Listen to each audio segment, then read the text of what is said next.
Tamil matrimony இலவச door step service மற்றும் WhatsApp மூலம் வரன்களின் தகவல்கள் வழங்குறாங்க. உடனே கால் பண்ணுங்க. சார், எங்களுக்கு கொடுக்க வேண்டிய பணத்தை ஒழுங்கா கொடுங்க. கையெழுத்து போட வேண்டிய இடத்துல போட்டா கொடுக்க போறோம். சார், சட்டத்துல நடக்க அதன்படி நடங்க. நீங்க நாகரிகம் இல்லாத உங்களுக்கு எல்லாம் பணம் கொடுக்க முடியாது. நாகரிகம் இல்லாதவங்களா? இந்த வந்துட்டானு இல்ல, செல்ல வந்துட்டானு இல்ல. ஏன் சார் நீங்க இப்படியே பண்ணலாமா? என்ன சார் நாகரிகம் பேசுறீங்க? என்ன சார் நினைச்சிட்டு இருக்கீங்க? ஐயோ, அலாட்டாய்க்கடா, அலாட்டாய்க்க. இப்போ நாகரிகமா மரியாதை கொடுக்குறாங்களே. என்ன பேசுறீங்க தெரிஞ்சுதான் பேசுறீங்களா? ஐயோ, ஒன்னா வேற பிடிப்பீங்க. நான் என் வாட்ஸ்அப் வேணா திரும்ப வாங்கிக்கிறேன் சார். வாட்ஸ் இல்ல சார், வார்த்தைன்னு சொல்லுவாங்கல்ல சார், அதை வாங்கிக்கிறேன். பார்த்து பேசுங்க sir. Sir okay sir, okay sir. என்ன உங்க வீட்டு பிள்ளையா நினைச்சு விட்டுருங்க சார். நான் கிளம்பிடுறேன் சார். பஞ்சாயத்து வேணாம் சார். Be careful. என்ன சொன்னேன்? அடுத்த பஞ்சாயத்தில் சந்திப்போம். யாரு நாகரிகம் பத்தி பேசினாலும் அங்க வருவோம். அது ஓகே, ஷோக்குள்ள போயிடலாம். என்ன சார்? சொல்லுங்க சாப். ஓகே, நாடாளுமன்றம் தொடங்கின அன்னைக்கு பல பிரச்சனைகள், பல பஞ்சாயத்துகள், அதை பற்றியெல்லாம் பார்க்கறதுக்கு முன்னாடி தமிழர்களுக்கெல்லாம் பெருமை இசைஞானி இளையராஜா லண்டன்ல போய் வெற்றிகரமாக அந்த சிம்பனி இசையை நடத்தி வந்து முடிச்சிருக்காரு. வேலியன்ட் அப்படிங்கிற தலைப்புல இந்த சிம்பனி இசை வந்து நடந்தது. எப்பயுமே சிம்பனி 4 பாகங்களா வந்து நடக்குமா. மேற்கத்திய உலகத்தின்படி 4 பாகங்களையும் முடிச்சதுக்கு அப்புறம் தான் கைத்தட்டுவாங்களாம். ஆனா அங்க இருந்த தமிழர்கள், இசை ரசிகர்கள் ஒவ்வொரு பகுதியும் முடிஞ்சோன்னு கைத்தட்டுனாங்களாம். அதெல்லாம் பார்த்தா அந்த கண்டக்டர் வந்து இசைஞானி இளையராஜாவை பார்த்தாராம். அவர் ஒரு மகிழ்ச்சியில வந்து கைத்தட்டுறாங்க அப்படின்ற மாதிரி வந்து பேசியிருந்தாரு. இன்னைக்கு வந்து ஒரு சிறப்பான வரவேற்பு வந்து கொடுக்கப்பட்டிருந்தது இளையராஜாவுக்கு. அரசின் சார்பாக நிதித்துறை அமைச்சர் தங்கம் தென்னரசுவே நேர்ல போய் அவர் வந்து வாழ்த்தி வந்து வரவேற்று இருந்தாரு. என்னை எல்லாரும் இசை கடவுள்னு சொல்றாங்க, நான் சாதாரண மனுஷன்தான். அதே மாதிரி இந்த சிம்பனி இசைய டவுன்லோட் பண்ணி கேட்காதீங்க, நேர்ல வந்து கேளுங்க, அதோடைய மகிமையே வேற. இன்னும் நான் வந்து 13 நாட்டுல நான் வந்து நடத்த போறேன். தமிழ்நாடு அரசுக்கும் ரொம்ப நன்றி. எனக்கு வாழ்த்தி வழியனுப்பிய எல்லா தமிழர்களுக்கும் இந்தியர்களுக்கும் நன்றி நான் சொல்லிக்கிறேன்னு வந்து சொல்லியிருக்காரு. இன்னும் 13 நாடுகள்ல நடக்க போதான். நேர்ல கேட்கணும்னு சொல்லியிருக்காரு. வெளிநாடு போகணும் போல இருக்கே. போயிட வேண்டிதானே. ஜெர்மனி போறீங்களா? எங்க போறீங்க? ஏன் போலாம். சரி, ஓகே. இன்னொரு பக்கம் வந்து இசைஞானி இளையராஜா வந்து ஒரு சிம்பனியை வந்து நிகழ்த்தி முடிச்சிருக்காரு. இன்னொரு பக்கம் இசை உலகத்தோட பெருமை, தமிழர்களுக்கும் பெருமையா இருக்கிற லிடியன் நாதஸ்வரம், அவர் வந்து நானும் ஒரு சிம்பனி வந்து வெளியிட போறேன் அப்படின்னு சொல்லியிருக்காரு. அவர் வந்து இசைஞானியை சந்திச்ச போதெல்லாம் அவர் வந்து அதுக்கான ஊக்கத்தை கொடுத்துட்டே இருந்தாராம், சிம்பனி வந்து வெளியிடணும்ட்டு. இப்போ எனக்கும் அவரோட ஆசையோட வெளியிடணுங்கிற ஆசை வந்திருக்குன்னு சொல்லி அவரே ஒரு வீடியோ வெளியிட்டிருக்காரு. ஜூன் 26ஆம் தேதி இந்த சிம்பனி தொகுப்பு வந்து வெளியாகும் அப்படிங்கிறதையும் லிடியன் நாதஸ்வரம் வந்து சொல்லியிருக்காரு. ஒரு தேதி வந்து குறிச்சிருக்காரு. நிச்சயம் வாழ்த்துக்கள் லிடியன்.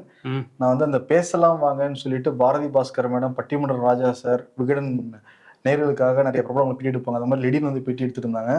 ரொம்ப சூப்பரா இருந்துச்சு அந்த இன்டர்வியூவே. 1330 குரலுக்குமே லிடியன் வந்து மியூசிக் போட்டிருக்காரு. அதை சில குரல்ல வந்து மியூசிக் கேட்கற வாய்ப்பு எனக்கு வந்து கிடைச்சது. செம்மையா இருந்துச்சு. அது எப்போ வெளியேறும்னு நான் ரொம்ப காத்துக்கிட்டு இருக்கேன். திடீர்னு வந்து சிம்பனி வாசிக்க போறாரு, இசைக்க போறாருன்னு கேட்கறப்பே ரொம்ப மகிழ்ச்சியா தான் இருக்கு. இசை ரசிகர்களுக்கெல்லாம் இப்படி ஒரு மகிழ்ச்சினா, இன்னொரு பக்கம் கிரிக்கெட் ரசிகர்களும் உற்சாகமா தான் இருந்தாங்க நேற்று.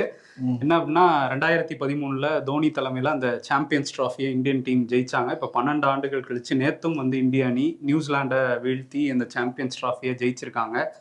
ஸோ அவங்களும் நிறைய கொண்டாட்டத்துல தான் இருக்கிறாங்க. ஓகே, இசை ரசிகர்கள், கிரிக்கெட் ரசிகர்கள் எல்லாரும் கொண்டாட்டம். அரசியல் ரசிகர்களுக்கு கொண்டாட்டமா? திண்டாட்டம் தான் பிரிஞ்சுது. வாங்க பார்ப்போம். பட்ஜெட் கூட்டத்தொடருடைய 2வது அமர்வு இன்னைக்கு ஆரம்பிச்சு ஏப்ரல் 4ஆம் தேதி வரைக்கும் நடக்க போகுது. எதிர்கட்சிகள் பல முடிவுகளோடு தான் நாடாளுமன்றத்துக்குள்ள போயிருக்காங்க. குறிப்பா வாக்காளர் அடையாள அட்டை அந்த பிரச்சனை. ஆமா, ஒரே நம்பரை வச்சுட்டு நிறைய பேர் ஒரே கார்டை வச்சிருக்காங்கன்னு சொல்லிட்டு ஒவ்வொரு மாநிலத்துக்கும் போயிட்டு இருக்காங்க. இது ஒரு ஜாபாவே பல பேர் பண்ணிட்டு இருக்காங்கன்னு சொல்லிட்டு எதிர்கட்சிகள் ஒரு எண்ணம் இருக்கு. இதை பத்தி நாடாளுமன்றத்துல கேள்விகள் கேட்க போறாங்க. ஒரு பக்கம் மணிப்பூர்ல திருப்பவும் வன்முறை வந்து வெடிச்சிருக்கு. ட்ரம்போட அந்த டாக்ஸ், இன்னொரு பக்கம் அந்த தொகுதி மறுசீரமைப்பு பிரச்சனைகள், அதே மாதிரி நிதி கொடுக்க மாட்டேங்கிறாங்க அந்த பிரச்சனை. பட்ஜெட்லயும் நிறைய கேள்விகள்லாம் இருக்கு எதிர்கட்சிகளுக்கு. இதெல்லாம் வந்து பேச போறாங்க. ஆளும் தரப்பு வந்து என்னன்னா, ஒண்ணு அவங்களா அமளி போட்டு வெளியே போறாங்களா, இல்ல நம்ம எதுவும் பண்றோமான்னு பிளான் பண்ணிருக்காங்களா? அவங்க வந்து மானிய கோரிக்கையை வந்து முழுசா வந்து ஒப்புதல் வாங்கணும் அப்படிங்கிறது. இந்த பட்ஜெட் கூட்டத்தொடர்ல பல நடைமுறை இன்னும் பெண்டிங்ல இருக்கு. அதெல்லாம் வந்து முழுசா பூர்த்தி பண்றது, இந்த வகுப்பு வாரிய மசோதா வந்து நிறைவேற்றுறது போன்ற பல அஜெண்டாக்களோட தான் அவங்களும் வந்துருக்காங்க. நாடாளுமன்றம் கூடினோடனே ஒரு பெரிய சர்ச்சை வந்து வெடிச்சது. அது காரணம் என்னன்னா, நம்ம தொடர்ந்து பார்த்துக்கிட்டு இருக்க ஒரு பெரிய பிரச்சனை தான். தேசிய கல்விக் கொள்கையில தமிழ்நாடு இணையாததுனால நமக்கான நிதி மறுக்கப்பட்டுக்கிட்டே இருக்குங்கிறதான் திமுகவுடைய நிலைப்பாடா இருக்கு. தொடர்ந்து மக்கள்கிட்ட கொண்டு போய் சேர்த்துக்கிட்டு இருக்காங்க. நமக்கு வர வேண்டிய இந்த 2000 கோடிங்கிறது வேற மாநிலத்துக்கு ஒதுக்கிட்டாங்க, இது வந்து ஒரு பாரபட்சமான நடைமுறை அப்படின்லாம் எல்லாரும் பேசிக்கிட்டாங்க. அதான் நாடாளுமன்றத்துல தென் சென்னை எம்பி தமிழச்சி தங்கப்பாண்டியன் வந்து கேள்வி எழுப்புனாங்க தர்மேந்திர பிரதான் கிட்ட. இந்த மாதிரி கூட்டா சத்தத்துக்கு எதிரானது, தேசிய கல்விக் கொள்கை வேணான்னு சொன்னதுனால PM ஸ்ரீ அந்த பள்ளி திட்டத்தின் கீழ் கொடுக்க வர்ற 2000 கோடியை வேற மாநிலத்துக்கு நீங்க ஒதுக்கி இருக்கீங்க, இது பாரபட்சமான நடவடிக்கைன்னு சொன்னோடனே தர்மேந்திர பிரதான் எடுத்து பேச ஆரம்பிச்சாரு. அது வரைக்கும் சாப்பிட்டா தான் இருந்துச்சு. தர்மேந்திர பிரதான் பேச ஆரம்பிக்கிறப்பவே திமுக எம்பிகள் தொடர்ந்து நிறைய கேள்வி எழுப்பிட்டே இருந்தாங்க. உடனே கோவப்பட்டவர் என்ன சொல்லிட்டாரு, வார்த்தை வந்து விட்டுட்டாரு. என்ன சொல்றாருன்னா, அன்சிவிலைஸ்டு அன்டெமோக்ராட்டிக்கா நீங்க நடந்துக்கிறீங்க, நாகரிகம் மற்றவர்கள், ஜனநாயக விரோதிகள் ரேஜில் வந்து பேசிட்டு அவர் என்ன சொன்னார்னா, அப்புறம் சொல்லிட்டாரு, ஓகே ஓவரா அந்த சைடுல இருந்து சவுண்ட் வருது. 39 பேரும் ஒரே கூட்டணி வந்து சேர்ந்தவங்க சும்மாவா இருப்பாங்க, எல்லாரும் பயங்கரமான கேள்வி அவர் பேச உடனே அந்த அளவுக்கு கேள்வி கேட்ட உடனேயே உங்க மனசு புண்படுத்திருந்ததுன்னா வருத்தம் தெரிவிச்சுக்கிறேன் அப்படின்ட்டாரு. ஆமா, ஏன்னா கனிமொழி வந்து அதுக்கு இடையில பேசினாங்க. அவங்க என்ன சொல்லியிருந்தாங்கன்னா, நீங்க வந்து இந்த மாதிரி தமிழ்நாட்டு எம்பிக்களை பார்த்து அன்சிவிலைஸ்டுன்னு சொன்னது எங்க மனசெல்லாம் புண்படுத்திருச்சு அப்படின்னு சொல்லியிருந்தாங்க. அதே நேரத்துல மும்மொழி கொள்கையை ஏத்துக்க மாட்டோம்னு சொல்லி அதை பத்தியும் பேசியிருந்தாங்க. அதுக்கப்புறம் தான் தர்மேந்திர பிரதான் வந்து எந்திரிச்சு, நான் அந்த மாதிரி சொல்லியிருந்தது உங்க மனசை புண்படுத்தியிருந்தேன்னா நான் என் வேர்ட்ஸ் எல்லாம் வந்து திரும்ப வாங்கிக்கிறேன் அப்படிங்கிற மாதிரி அவர் சொல்லியிருந்தாரு. ஆனா மற்ற இதெல்லாம் வந்து நான் மாற்ற முடியாது, மும்மொழி கொள்கையை ஏத்துக்கிட்டு தான் ஆகணும். ஏன்னா பாஜக ஆளாத மாநிலங்கள்லையும் வந்து அவங்க மும்மொழி கொள்கையை ஏத்துக்கிறாங்க, எல்லாமே தேசிய கல்விக் கொள்கையும் ஏத்துக்கிறாங்க. நீங்க வந்து PM ஸ்ரீ திட்டத்துல கூட முதல்ல வந்து முதல்வர் வந்து ஓகே ஏத்துக்கிறோம்னு தான் சொன்னாரு. அதுக்கப்புறம் வந்து சூப்பர் சிஎம் அவர் வந்துட்டு வந்து தடுத்துட்டாரு போல அப்படின்னு சொன்னாரு. யார் அந்த சூப்பர் சிஎம்ங்கிறத கனிமொழி சொல்லணும் அப்படின்லாம் சொல்லியிருந்தாரு. இவர் தான் அந்த சூப்பர் சிஎம்ங்கிற வார்த்தையே வந்து அங்க பயன்படுத்தினாரு. ஆனா வந்து இப்படியும் சொல்லியிருந்தாரு, கனிமொழி தான் அது யாருன்னு சொல்லணும்னு. இப்போ வந்து அதுக்கு அன்பில் மகேஷ் பொய்யாமொழி வந்து பதில் சொல்லியிருக்காரு. சூப்பர் சிஎம் வந்து எங்க தலைவர் ஸ்டாலின் தான், அவர் தான் வந்து இந்தியாவிலே நம்பர் 1 சிஎம்னு அவர் ஒரு பதில் சொல்லியிருக்காரு. அதான் அன்பில் மகேஷ் என்ன சொல்றாரு அப்படின்னா, நாங்க ஏற்கனவே திட்டத்தில் கையெழுத்து போறோம் நாங்க சொல்லவே கிடையாது, நாங்க குழு அமைச்சு அந்த குழுவின் முடிவுபடிதான் நாங்க செயல்பட போறோம்னு நாங்க சொன்னோம். ஆனா வந்து நாங்க ஏற்கனவே ஒத்துக்கிட்ட மாதிரியும் அதன் பிறகு நாங்க இல்லைன்னு சொன்ன மாதிரி தர்மேந்திர பிரதான் சொல்றாரு. அப்படி இல்லவே இல்லைங்கிறதான் இவங்க தரப்பு வாதமா இருக்கு. இதுக்கு நடுவில் முதலமைச்சர் MK ஸ்டாலினுமே வந்து தர்மேந்திர பிரதான் இந்த பேச்சு கண்டனம் தெரிவிச்சு எக்ஸ் தளத்துல ஒரு பதிவு வந்து போட்டுருக்காரு. என்ன சொல்றாருன்னா, நாங்க மக்கள் எண்ணங்களுக்கு நாங்க வந்து கேட்டு நடக்கிறவங்க, நீங்க நாக்பூர் சொற்களுக்கு கட்டப்பட்டவங்க, எங்ககிட்ட நாவடக்கத்தோட நடந்துக்கோங்க அப்படிங்கிறத சொல்லியிருக்காரு. ஆமா, அது வந்து மன்னர் மாதிரி பேசிட்டு இருக்காரு அவரு அப்படிங்கிறதையும் சொல்லியிருக்காரு தர்மேந்திர பிரதான. இன்னைக்கு தர்மேந்திர பிரதான எதிர்த்து இங்க தமிழ்நாடு முழுக்க திமுகவினர் இப்பவே போராட்டம்லாம் ஆரம்பிச்சிட்டாங்க. இங்க சென்னையில அவரோட உருவ பொம்மையெல்லாம் எரிக்கப்பட்டு ஒரு போராட்டமும் நடந்துட்டு இருக்கு சைதாப்பேட்டையிலாம். ஸோ தர்மேந்திர பிரதான் தமிழர்களை அவமதிச்சிட்டாரு அப்படிங்கிற ஒரு இதை வந்து திமுக காரங்களாம் எடுத்துட்டு போயிட்டு இருக்காங்க. அதே நேரத்துல சசிகாந்த் செந்தில் அவர் வந்து ஃபர்ஸ்ட் சொல்லிட்டு அதுக்கப்புறம் வாபஸ் வாங்கினார்ல, அதுக்கு என்ன போட்டிருக்காருன்னா, சாவர்கரை ஞாபகப்படுத்திட்டீங்க ஜி அப்படிங்கிற மாதிரி ஒரு சர்க்காசமா ஒரு பதிவும் போட்டிருக்காரு. ஸோ தர்மேந்திர பிரதான் பேசினது ஒரு பெரிய சர்ச்சையா மாறி இருக்கு. வெளியில நாடாளுமன்ற வளாகத்துக்கு வெளியிலையும் திமுக எம்பிக்கள்லாம் போராட்டம் வந்து நடத்திட்டு இருந்தாங்க. இந்த சர்ச்சைக்கு இடையில நிஷிகாந்த் தூபே அவர் வந்து பாஜக எம்பி, அவர் என்ன சொல்லியிருக்காரு அப்படின்னா, சமஸ்கிருதத்தை விட தமிழ் ஒன்றும் பழமையான மொழி இல்லைங்கிற மாதிரி பேசியிருக்காரு.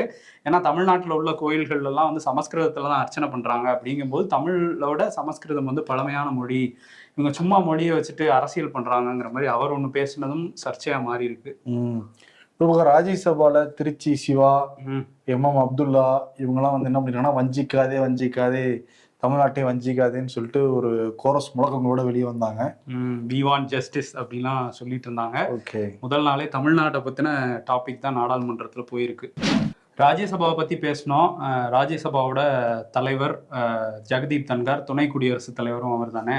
அவருக்கு வந்து ஞாயிற்றுக்கிழமை அதிகாலை வந்து ஒரு அனீசினஸ் ஏற்பட்டிருக்கு, செஸ்ட் பெயினும் ஏற்பட்டிருக்கு. அதனால டெல்லி எய்ம்ஸில் வந்து அவரை அனுமதிச்சிருந்தாங்க. பிரதமர் மோடி நேரிலலாம் போய் பார்த்துருக்காரு, டாக்டர்ஸ் கிட்டலாம் விசாரிச்சிருக்காரு. சீக்கிரம் அவர் மீண்டு வரணும் அப்படிங்கிறதான் பிரதமர் மோடியும் சொல்லியிருந்தாரு. அவர் சீக்கிரம் மீண்டு வந்து திரும்ப ராஜ்யசபாவை வழி நடத்தட்டும்.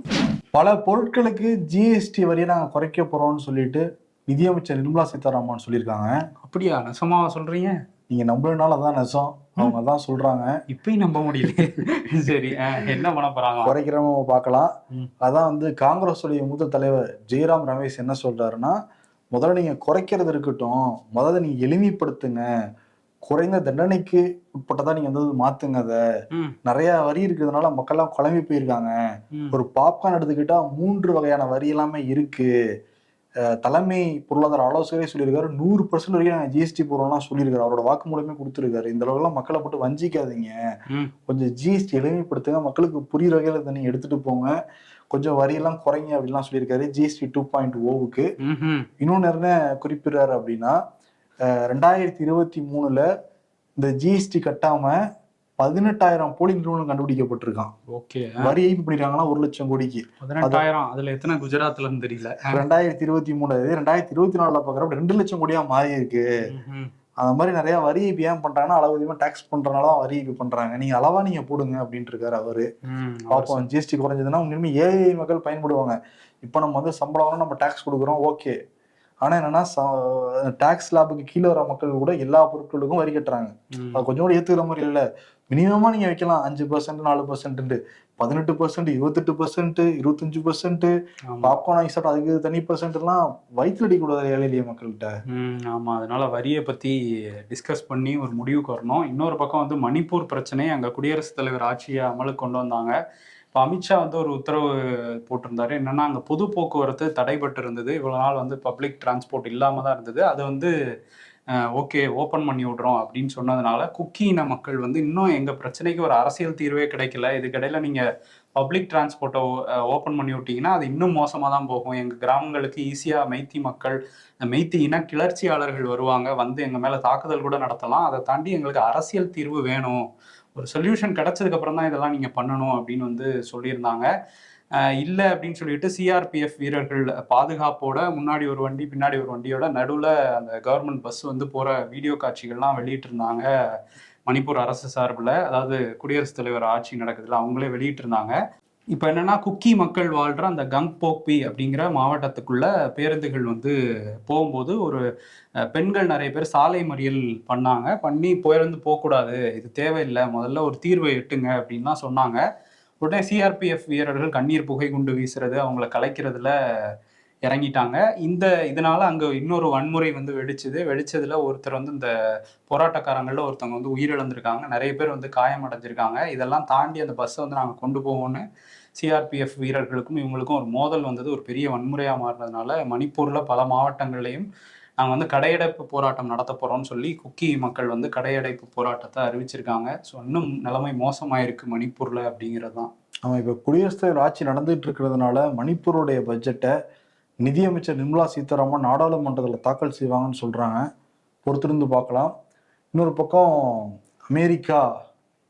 அமெரிக்காவில் வந்து கலிஃபோர்னியா மாநிலத்தில் ஒரு பெரிய இந்து கோயில் இருக்கு.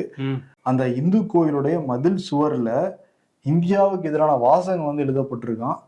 இதனால அங்கே இருக்கிற இந்தியர்கள் வந்து ரொம்ப கொதிச்சு போயிருக்காங்க. அதே மாதிரி இங்கே இருக்கிற வெளியுறவுத்துறை அமைச்சரும் ரொம்ப கொதிச்சு போயிருக்காங்க. இந்த மாதிரிலாம் பண்ணக்கூடாதுன்னு சொல்லிட்டு கண்டனங்கள்லாம் பதிவு பண்ணுறாங்க.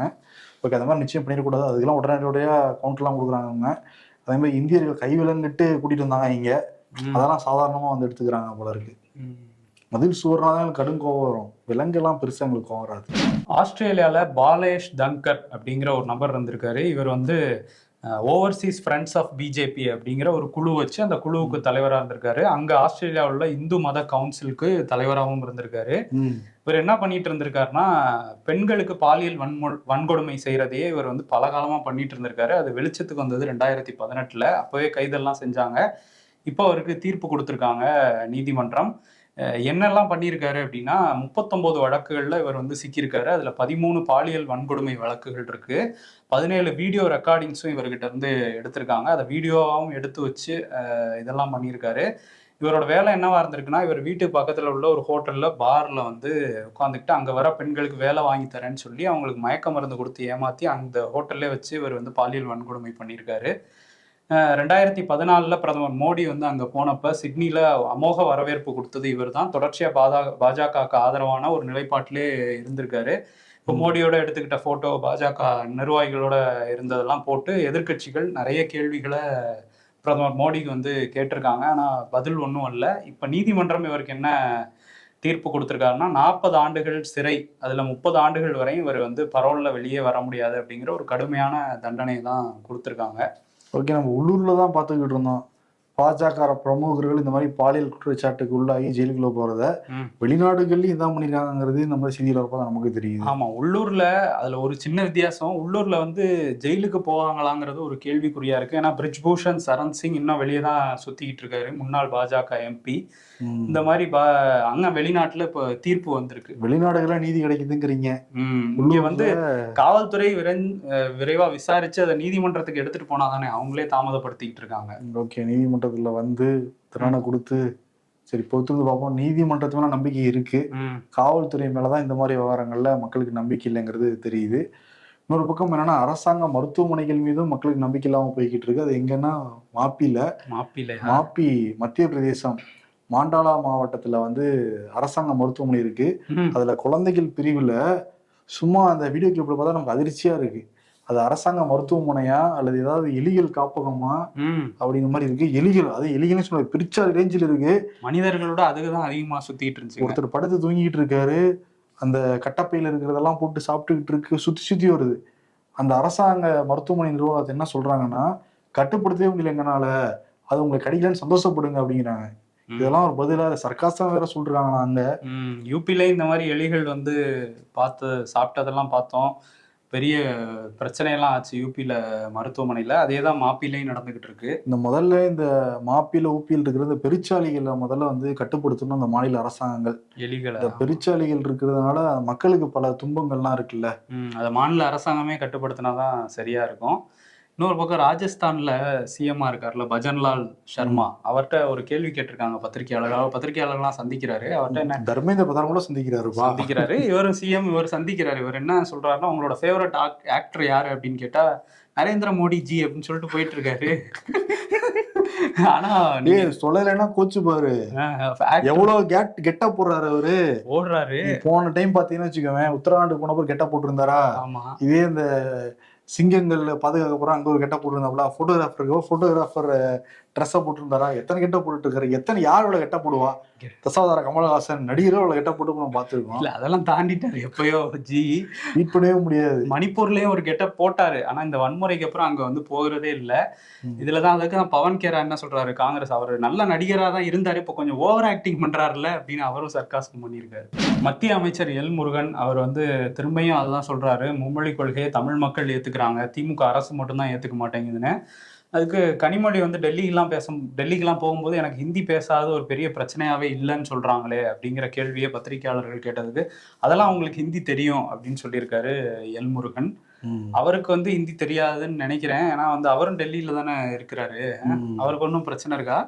அவர் தனியா மத்திய இணையமைச்சராகவே இருக்காரு, ஹிந்தி கத்துறதுனால அவருக்கே பெரிய பிரச்சனை இல்லைன்னு நினைக்கிறேன். இன்னொரு பக்கம் என்ன தெரியுமா, பாஜகவுடைய தேசிய மகளிர் அணி தலைவி வானதி சீனிவாசன், அவங்க ஹிந்தி தெரிஞ்ச தேசிய போஸ்ட்ல வந்து போட்டாங்க. கரெக்டா இல்லையா? இவ்வளோ லாஜிக் இருக்கு, ஆனா நிறைய ஓட்டைகளுமே இருக்கு. இல்லைன்னா நிறைய தரவுகள் வெளியாகிக்கிட்டே இருக்கு. நேற்று கூட நம்ம கமெண்ட்ஸ்லாம் நிறைய ஒரு இன்ஃபோகிராபிக்ஸ் எல்லாம் வச்சு நம்ம சொல்லியிருந்தோம். அந்த ஷோ நிறைய பேருக்கு ரொம்ப பிடிச்சிருந்தோம்னா சொன்னாங்க, ரொம்ப நன்றி. அதை பார்க்காதவங்க நிச்சயம் நீங்க வந்து பாருங்க, ஏன்னா முழு ஷோவும் இன்ஃபோகிராபிக் ஷோவா தான் நம்ம வந்து பண்ணியிருந்தோம். ராஜேந்திர பாலாஜி, நான்லாம் சிபிஐக்கே பயப்பட மாட்டேன், இங்க இருக்கும் நான் தொலைச்சிடுவேன், வரலாறு தெரிஞ்சுட்டு வந்து பேசுங்கலாம் சவுண்ட் இருந்தார் விருதுநகர்ல. இங்க வந்து எடப்பாடி பழனிசாமி தலைவர் கூட்டம்லாம் போட்டிருந்தாங்க. உலக கட்சி வேலையெல்லாம் பாருங்க, உட்கட்சி பிரச்சனை வெளியெல்லாம் பேசாதீங்க உத்தரவெல்லாம் போட்டோன்னே கொஞ்சம் கப்சிப்ட் ஆயிட்டாருன்னு நினைக்கிறேன் ராஜேந்திர பாலாஜி. இப்போ விளக்கம் வேற கொடுத்துருக்காரு. இப்ப என்ன சொல்றாருன்னா, நான் பேசவே இல்லையே, மாஃபா பாண்டியராஜனை பத்தி நான் பேசவே இல்லையே, அவருக்கு எனக்கு எந்த பிரச்சனையும் இல்லையே, அவரு நானும் தோஸ்துங்க, அந்த ரேஞ்சுக்கு பேசுறாரு. பொதுவாதான் சொன்னேங்கிற மாதிரி சொல்லிட்டு போறாரு. ஆனா அன்னைக்கு தொலைச்சிருவேன், மிரட்டிடுவேன், குறுநில மன்னர் அப்படி இப்படின்லாம் பேசினாரு. ஆமா, இன்னைக்கு ரெண்டு பேர் வந்து ஃபர்ஸ்ட் இப்படி பேசிட்டா அப்புறம் இப்படி ஆயிட்டாங்க. சரி, எப்படி இருந்தா இப்படி ஆயிட்டு அப்படின்னு. இன்னொன்னா மாஃபா பாண்டியராஜனுக்கு ஆதரவாக காமராஜர் நாடார் சமூக அறக்கட்டளை சார்பில் விருதுகளை போஸ்ட் ஒட்டிருக்காங்களாம், இப்பெல்லாம் பேசக்கூடாது அப்படின்னு. காமராஜரையும் ஒரு கேஸ்ட்ல வந்து அடைக்க பாக்குறாங்க. ஓகே, அவர் எல்லாருக்குமான ஒரு தலைவராக தான் இருக்காரு எப்பயுமே. அடுத்து சர்வதேச அரசியலுக்கு போயிடலாம். ட்ரம்ப் பதவியேற்ற நாள்ல இருந்து தினம் தினம் ஒரு முடிவு எடுத்துக்கிட்டு இருக்காரு. கிரிப்டோ கரன்சியே நாங்க ஒரு அசட்டை உருவாக்க போறோம்லாம் சொல்லியிருந்தாருல்ல, 5 கிரிப்டோ கரன்சியும் சொல்லியிருக்காரு ட்ரம்ப். அவரே டாலரைசிங் பண்ணிக்கிட்டு இருக்காரு, டாலரோட மதிப்பை அவரே குறைக்கிறாருங்கிற ரேஞ்சில் அமெரிக்கர்கள் சில பேர் பேசுறாங்க. ஆமா, இன்னொரு பக்கம் வந்து அமெரிக்காவோட 51வது மாகாணம் தான் வந்து கனடான்லாம் பேசிட்டு இருந்தாரு. கனடாவில் ஜஸ்டின் ட்ரூடோ பதவியை ராஜினாமா பண்ணியிருந்தாரு. அடுத்த தேர்தல் எப்ப அப்படிங்கறத அறிவிக்கலனாலும் கட்சிக்குள்ளே ஒருத்தரை வந்து கட்சி தலைவரா தேர்ந்தெடுப்பாங்க. அவர்கிட்ட நான் பிரதமர் பதவியை கொடுத்துட்டு போயிடுவேன் அப்படின்னு சொல்லியிருந்தாரு. இப்ப கட்சி தலைவரா, லிபரல் பார்ட்டியோட தலைவரா மார்க் கார்னி அப்படிங்கிறவரை தேர்ந்தெடுத்துட்டாங்க.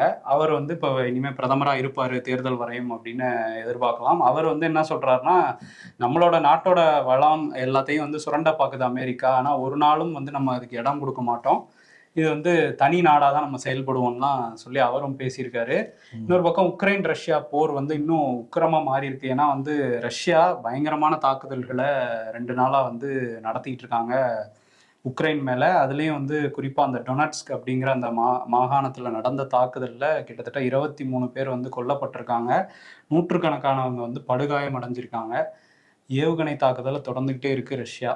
ஆமாம், அமெரிக்கா எப்போ பின்வாங்கிச்சோ அப்போலேருந்து ரஷ்யா குதூகலமாகி தாக்க ஆரம்பிச்சிருக்காங்க. இந்த போர் முடிவுக்கு வரணும்னு எல்லாருமே விரும்புகிறோம். அதை வச்சு தான் பேச போனார் உக்ரைனோட அதிபர். அங்கே கடைசியில் அது எல்லாருக்குமே தெரியும், ஒரு வரலாற்று நிகழ்வாக மாறிச்சு. சீக்கிரம் இந்த போர் முடிவுக்கு வரணும்.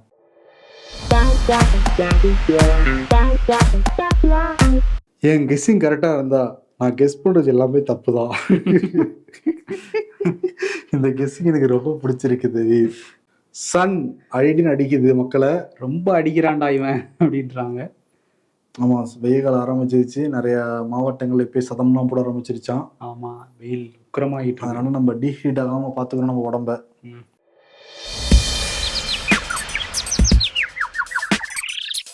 பெண் என்பவள் அதை உள்ள வைக்குமாறு நேர்த்தே முடிஞ்சு போச்சு, முடிஞ்சிருச்சு.